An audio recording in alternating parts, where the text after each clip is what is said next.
You get to work, you check your pending tasks. This feels doable, you say, but the end of the day comes and this is the result. Tons of pending tasks.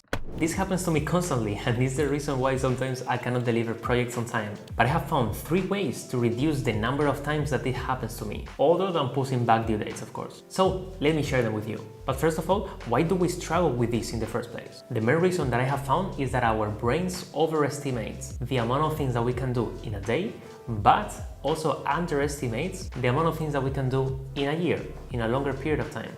A little bit later, we will see how we can use this for our advantage.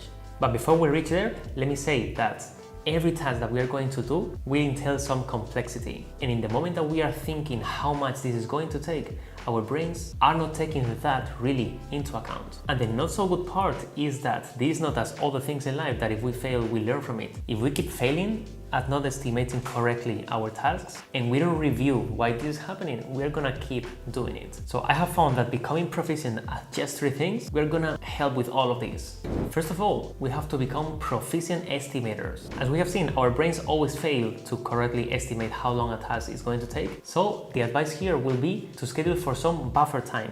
And I have one question that is going to make this much easier that I took from the book Deep Work. How long will this task take for a college undergraduate? By putting ourselves in the shoes of a college undergraduate, we will start to notice the areas of the task in which we may struggle, or those parts that will need a little bit more research. And the result is that we are gonna schedule for that extra buffer time that we're gonna need. But my gut feeling tells me, honestly, that this is not going to be enough from keeping this from happening. So we need a little bit of feedback to know if we are actually estimating wrongly all the time. And this will be some system that allows you to quickly count how many tasks have you scheduled for the week and how many tasks you actually got done. And then when you have some data to look at, you will be able to see patterns. And even if you want to go deeper, you can actually check which tasks you were not able to complete.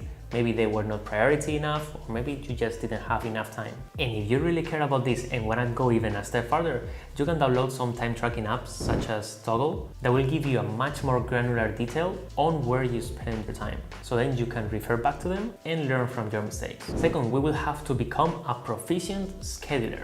The habit of scheduling tasks ahead of time is proven, to me at least, to be super effective. If you have been following me for a little bit of time, you already know that I love to schedule my weeks beforehand. And this, I think it's proven to be 80% of my success. And why is that?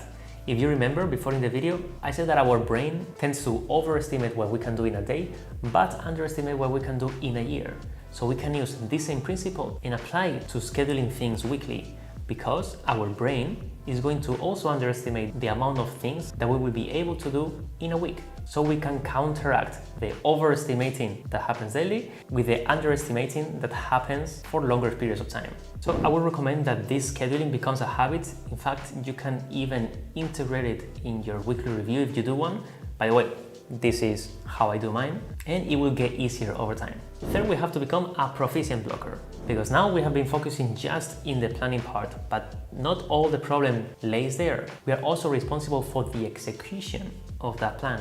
And what happens there? Introducing death by 1,000 cuts. So for example, if whenever we are stuck, we tend to open social media or open our email to check if someone bought our Notion templates, or we go for some cheese to the fridge, all that small periods of time that we are losing, in the end, they will add up. So what we can do about that? We can, of course, try to minimize the distractions. We can put our phone in a different room. We can avoid having food at home. But I have found that the problem is not really in other devices around, is in my computer. And I'm using the computer for working. So I need to also block distractions within my computer. And for this, I'm using what is called app blocking apps, which are apps that are going to block all those websites and apps that I tell them to block for a specific session time. And they are gonna block both in my cell phone and my computer. By the way, the app that I use almost daily is Freedom, and you can find the link in the description of the video. And also, fun fact, by having everything blocked, you will also realize the amount of time that you go to check your email or social media, because now you're gonna go there and you will figure out that it's blocked. So these apps are also super helpful for self-awareness. So if you have liked this video, I'm sure that you will also like this one, in which I show you exactly how I do my weekly reviews, in which you will also see how I embedded the scheduling of my week. So that is it for this video, guys, and as always, hasta la próxima.